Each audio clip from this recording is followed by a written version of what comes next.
Thank you, Acting Deputy President. The world is turning its back on coal. So many communities, so many countries are recognising that renewables is the way of the future, that they're commercially and industrially viable, and they're putting them in place.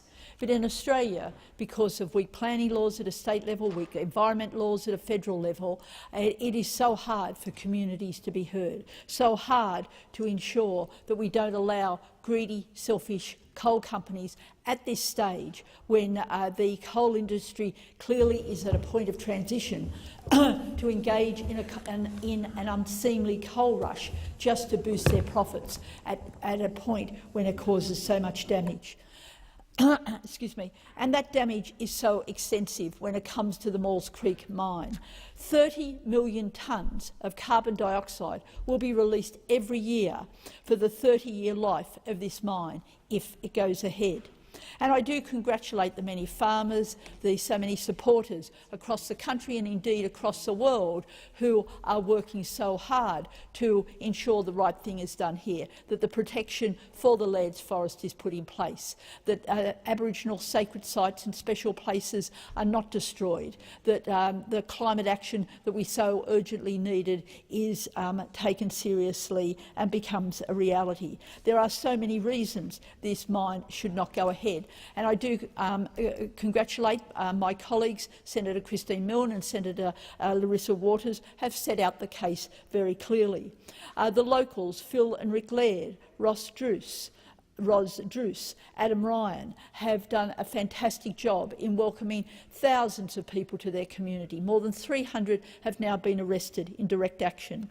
Jonathan Moylan, a Second World War veteran from the Kokoda Trail, Bill Ryan, are some of those people who are regularly there adding their voice and alerting the world to the crimes of Whitehaven. Now, this is a mine that, as I said, has been so destructive in many aspects, but it's not just limited to environmental destruction. The way this has played out has also really damaged the very fabric of our democracy.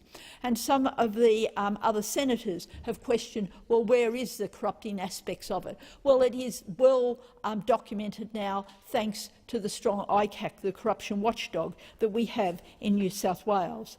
They have exposed the unhealthy association between mine owners, members of parliament and indeed candidates, and how that corrupting relationship plays out. The former owner of Aston Coal, which is the was merged in with Whitehaven, the current owner of Maules Creek, was Nathan Tinkler, and he was overseeing the Maules Creek project. Now, Aston Coal too, as this company that merged with Whitehaven, was actually fined in 2013 because two of its directors had made reportable political donations which were not disclosed during the assessment of the Maules Creek planning application. So this is one of the great tragedies in New South Wales, where Labor and the Coalition for over a decade voted together to weaken the planning laws, and we've ended up with this situation where it is so hard for communities to have their voice heard.